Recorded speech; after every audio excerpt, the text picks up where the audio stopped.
Alright, I have another take of going through this area where I do decide to go straight down to the bottom here and head in that way and just take them by force. And I wanted to just show it off because it actually goes a lot smoother than I said it would in the previous video. You just kind of have to be quick on your feet and take out the guys that are close to you so you can have some ground to use the sniper rifle. But, yeah, like I said, I don't really recommend doing it this way, but I just wanted to show you that I did attempt it and it went pretty well.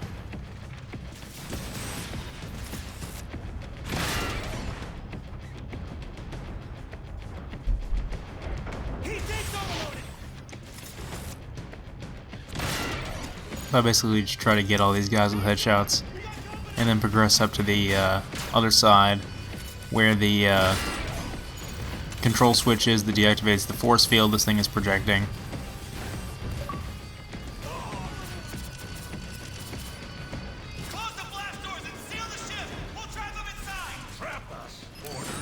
Might be one guy with an overshield back here. But a grenade will take down his shield pretty quickly. Now, the ship will start to self-destruct after we've done that, so we need to quickly head back up to the upper level, where we're going to try to blow a hole open in it. Perhaps, Starscream, but have you considered an escape route for us? Try the upper deck! Hurry! They sealed it off! Now's our chance! If it didn't rip itself apart for us. Dumber than Skywarp? I'll show you, dumb Starscream! You always do. Alright, so let's keep going. Still no new weapons for us, unfortunately. But we get some EMP grenades here. I believe this is the first time they've made an appearance. There's actually several different grenade types in this game. I believe there's about, I want to say 4 different grenade types. There's the flag grenades, which are just regular frag grenades, the EMP grenades, there's Energon healing grenades, and then there's remote mines you can set.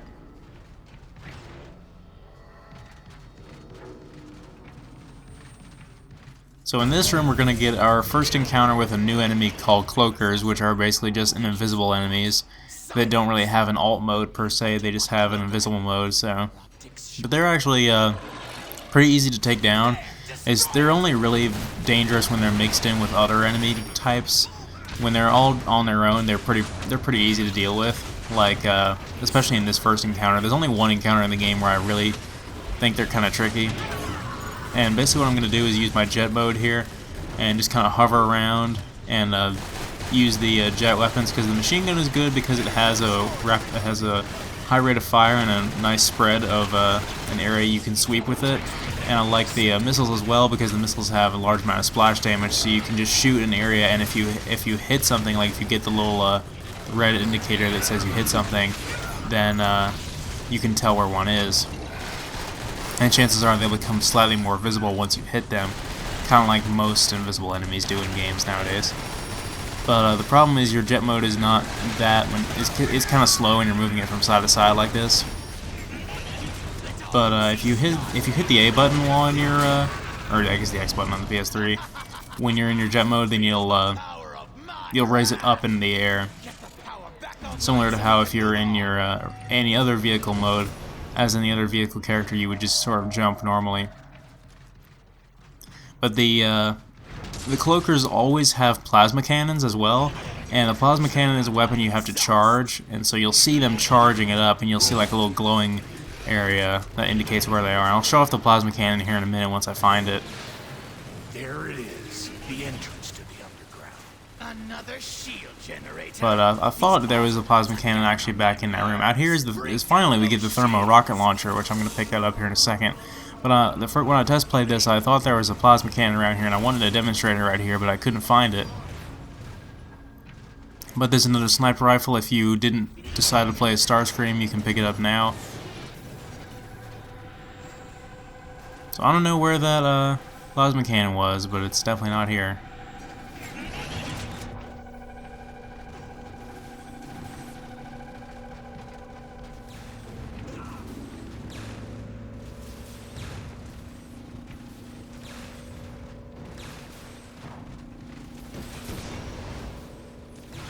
And there's a scatter blaster over here, but that's the last thing that we need.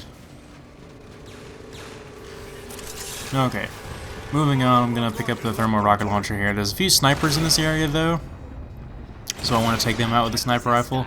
And when the aerial bots are in their jet modes, you can kill them with one shot with the sniper rifle. Although I'd much rather use the thermal rocket launcher because that'll also take them out with one shot, and they can home in on them, and it'll save us our sniper ammo. We can use that on the actual snipers out there. But the ones that are really far away where we can't get a lock, I'll go ahead and use the sniper on them. So like I was saying about the thermal rocket launcher in the previous mission, it's really good against whenever there's flying enemies like that, because it'll lock on them and it'll take them down with one shot. And it's also fairly powerful. I mean, it's not as powerful as most handheld rocket launchers are in games, because it's I mean, it'll take like 2 or 3 shots to kill one enemy, but the splash damage is good, and it's a good all-around weapon, so I recommend it in a lot of situations. But as you can see, it's not obscenely powerful, because you can see right here it took 3 shots just to kill that guy, and they weren't direct shots, but it does about the same amount of damage anyway. So snipe these guys. That's the main reason I like it, is because it has that vehicle lock-on feature, and it also is good for taking out large waves of small enemies like the cloakers and some other enemies later in the game during the Autobot campaign, and I'll show that off when it comes to it. Right here is another neutron assault rifle if you want one of those, which is probably a good idea, but since I'm playing a Starscream, I pretty much already have the weapons I want. I'm trying to activate this switch right here, and the game is not letting me for some reason. I lost my overshield waiting on that to work. Now, I'm not going to take out all the enemies in this area. I'm going to try to fly around and evade some of them. Come over here behind these guys and try to activate this other switch. There's another weapon behind me. I'm not sure what that was.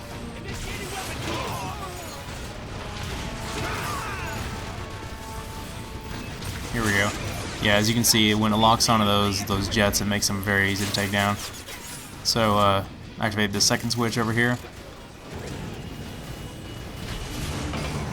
That'll expose these things. I don't know what they are, but we have to blow them up. And then there will be, I believe there's also a couple turrets in this area. I'm not sure. But I almost died right here. But we have to blow open this door, and there's like armor plating over the Autobot symbol that is the door itself.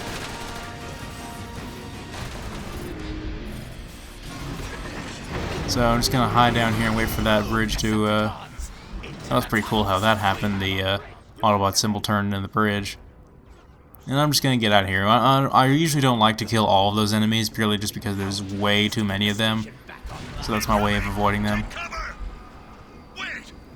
That's not Autobot weaponry. Interesting. I've never seen these life forms before. Who cares? If they get in my way, blast them! And here there'll be these random things that pass us, and we can just kind of avoid them. We don't have to kill them. You can destroy them if you want to, but they're not dangerous or anything. You can just avoid them. So we're gonna get another checkpoint right here. Going into this area, as you might notice, this part is really dark because I guess there's not supposed to be any power in this area or something. But I really don't like the way they did the lighting in this part. They didn't really make it seem that convincingly dark. Like it almost looks like a day for night shot in a movie almost. It's like they just turned the brightness down, as opposed to actually like changing the dynamic lighting. Like all the shadows are still the same and everything, but I'm kind of nitpicking. Anyway, there's a few auto turrets on the side of this building, and there's also there might be a few guys also standing outside there. Right here is the plasma cannon, so I might as well demonstrate it now. Again, it's a chargeable weapon, and the more you charge it up, the more damage it does. And I believe if you charge it up past a certain point, it'll also have an EMP effect. But I'm not quite sure about that. But as you can see, it has a pretty big explosion, and charging it up by that much will do a pretty nice amount of damage. But it's very impractical because the projectile moves kind of slow and uses up a lot of ammo to do any kind of amount of damage. and it takes too long to charge. So I honestly don't think it's a very practical weapon, and I don't really like it, especially not in multiplayer. Now this is a really cool thing I did right here. I just threw an EMP grenade in here, and I just went in and meleeed all of them, which was actually probably a really good idea, and I kind of recommend doing that. But again, I'm just demonstrating the plasma cannon. I really don't like it. It makes a really cool sound and looks really cool, but I don't like I said, I don't recommend it. Got 2 for 1 right there. But yeah, if you didn't want to waste your EMP grenades on these guys, then I guess your other alternative. Dang, that shot really blew him away. The other alternative would be to transform into your jet mode and just kind of spray the area with your vehicle weapons. Alright, so now the power's back on and that stupid day for night lighting is gone, and the room actually looks really cool now. The graphics are actually showing their potential again. This is an Unreal Engine game, if I didn't mention it before. But there's going to be some aerial bots that are going to come in, and I'm trying to hit him with the plasma cannon here just to use it while I have it. And it failed every time, so I'm just like, you know what, he's just sitting there, let me just snipe him. And the rest of these guys for that matter, but I'm running low on sniper ammo, so this is another one of those cases to where this game gives you a scarce amount of ammo. But we have unlimited ammo for our vehicle weapons, so we might as well use them as well. So, I mean, the game isn't too harsh about not giving you ammo if they give you unlimited ammo for 2 weapons in vehicle mode. But there's only 2 missions in the game where you play as flying characters, one per campaign, which is kind of disappointing. But this is a surprisingly long campaign, and these missions are pretty long as well. So it never really feels like they miss an opportunity to have more flying missions, I guess. There's some of my favorite missions in the game too, especially the Autobot one. I'll explain why later. In fact, I might as well just say now that the Autobot campaign is my favorite out of the 2, but I won't explain why until later. But yeah, like I said, I'm running kind of low on ammo. I'm gonna try to use up the last of the plasma cannon here. As you can see, it didn't even kill that guy. He's just a regular old scout. Now would have been a nice time to actually use the hover ability to get up there. Now I realize I have yet to use the shockwave ability at all in this mission. I'm not sure if I ever do. Yeah, as you can see, that I'm raising up the jet with the jump button, and then with my rockets. There's quite a few of these guys that have handheld rocket launchers, so do be careful about that. I think the guys with the handheld rocket launchers are a special type of scout that have like what appears to be missile launchers on their shoulders, so you can kind of identify them by that, but I'm not sure. Alright, let's get out of here.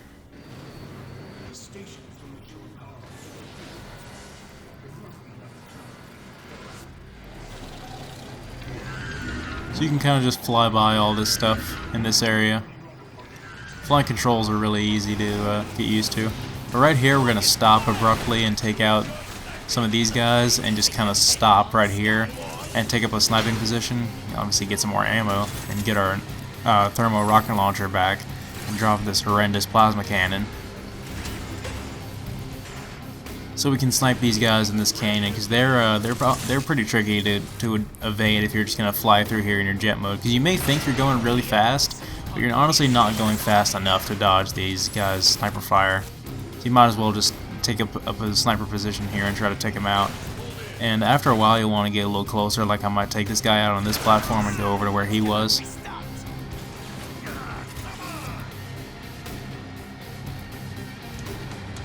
This sort of breaks up the pace and the action a little bit, but it's okay. We're getting closer to the end of this mission as we go.